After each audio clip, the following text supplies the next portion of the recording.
Baik, Assalamualaikum warahmatullahi wabarakatuh. Bagaimana kabarnya anak-anak semuanya? Mudah-mudahan anak-anak semuanya dalam keadaan sehat walafiat. Amin amin ya rabbal alamin. Baik, hari ini kita belajar lagi kembali bersama dengan Ustadz Muslim Mubarak. Nah, kita akan belajar lebih jauh di pelajaran kelas 9 dengan bab yang pertama yaitu tentang interaksi antar ruang negara-negara Asia dan benua lainnya. Oke, kira-kira sudah belajar sebelumnya enggak? Sudah dibaca buku mata pelajarannya? Apa berharap mudah-mudahan kalian sudah membaca bukunya sebelumnya ya. Oke. Nah, lantas apa tujuan pembelajaran kita kali ini? Bapak berharap ya kalian setelah mempelajari materi ini kalian bisa menjelaskan tentang kondisi geografis benua Asia dan benua lainnya. Kalian juga diharapkan mampu menyebutkan dan menjelaskan tentang pembagian negara yang ada di dunia. Oke. Ini coba ada yang tahu ini gambar apa? Lihat, betul. Ini adalah gambar kerjasama, salah satu contoh gambar kerjasama yang terjadi di dunia. Bapak ambil contoh tentang APEC, ada lagi contoh tentang OPEC. Yang jelas ini adalah organisasi kerjasama yang melibatkan banyak negara yang ada di dunia.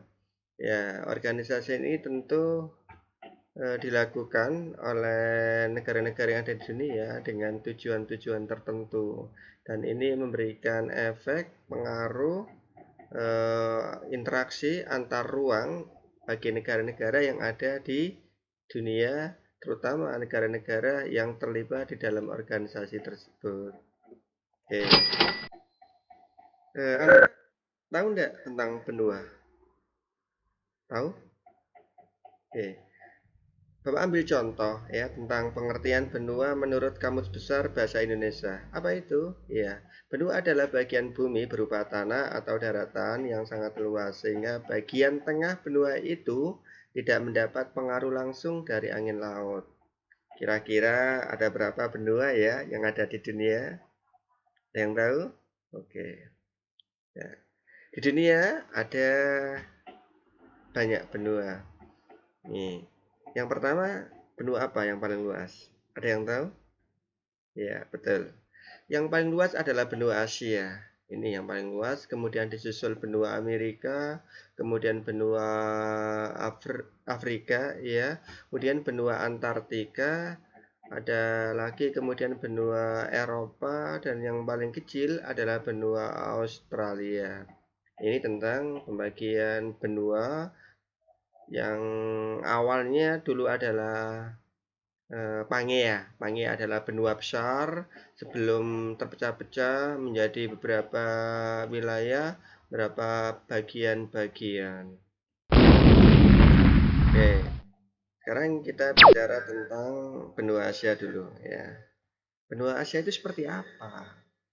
Ya, benua Asia itu benua yang paling luas di dunia, paling luas. Secara astronomis silakan dibaca sendiri ya, terletak secara garis lintang maupun garis bujur.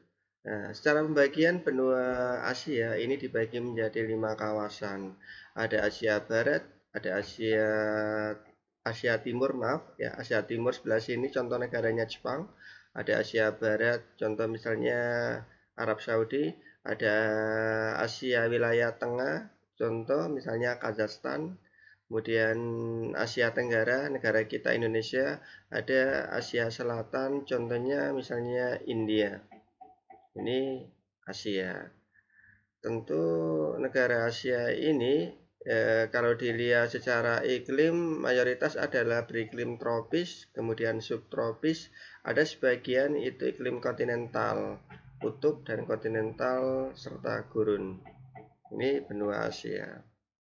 Ayo, ada yang tahu kira-kira secara geografis batas-batas wilayahnya seperti apa?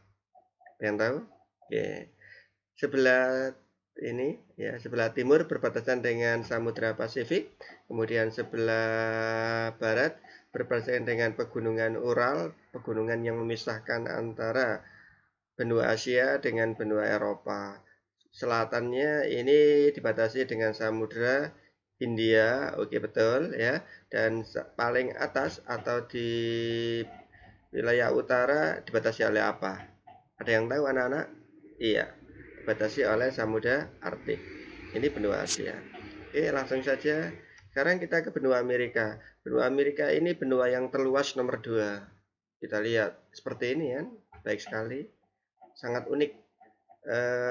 Benua Amerika ini melintasi dari wilayah utara hingga ke wilayah selatan.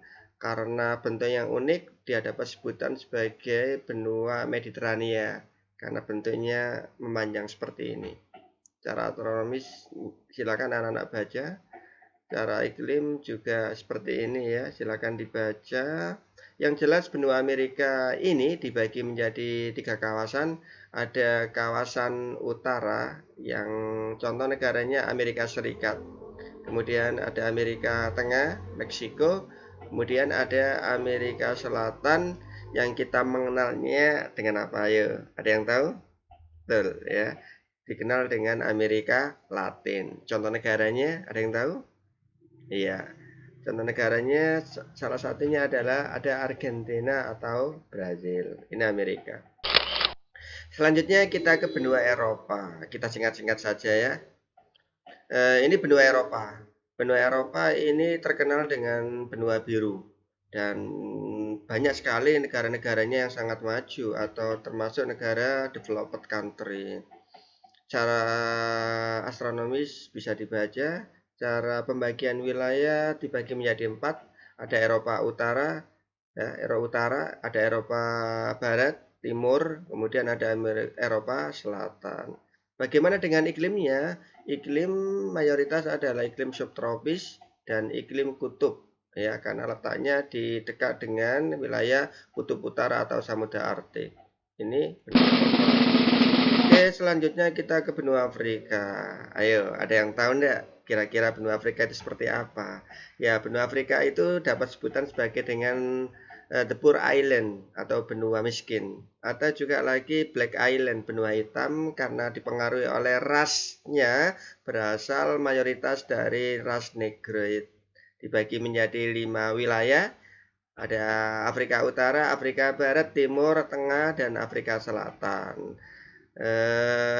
Ini secara iklimnya semuanya iklimnya tropis kecuali wilayah paling utara dan selatan yang dipengaruhi oleh iklim subtropis. Nah, ini tentang benua Afrika seperti ini. Contoh negaranya yang paling maju adalah misalnya Mesir. Ada Afrika Selatan ya. Oke. Selanjutnya kita ke benua Australia. Ya, ini benua Australia. Benua Australia ini benua yang paling kecil. Ya, dibagi menjadi beberapa wilayah 7 negara bagian, ada New South Wales sampai kemudian Australia Utara. Benua Australia ini tidak memiliki banyak pegunungan yang tinggi dan merupakan salah satu benua yang paling datar. Ini benua Australia. Nah, coba kita perhatikan ya seperti ini. Ini dekat dengan negara kita ya. Baik anak-anak, itu terkait dengan benua-benua yang ada di dunia secara singkat. Lebih jelasnya nanti silakan kalian baca di bukunya. Kalau ada yang perlu ditanyakan nanti bisa kita diskusi di lewat media e-learning. Ada tugas untuk kalian semuanya supaya kalian mendapatkan pemahaman yang luar biasa lebih mendalam adalah silakan ya diambil contoh masing-masing satu negara di masing-masing benua. Jadi silakan ambil satu contoh negara di masing-masing benua, kemudian silakan dideskripsikan. Deskripsikan semampu kalian, bisa secara kondisi geografisnya, bagaimana letak astronomisnya, bagaimana budayanya, bagaimana penduduknya, bagaimana iklimnya, dan sebagainya. Silakan kalian deskripsikan, tulis di buku kalian, tugas kalian, lalu foto dan kumpulkan lewat menu tugas e-learning. Ya, Jadi masing-masing benua diwakili oleh satu negara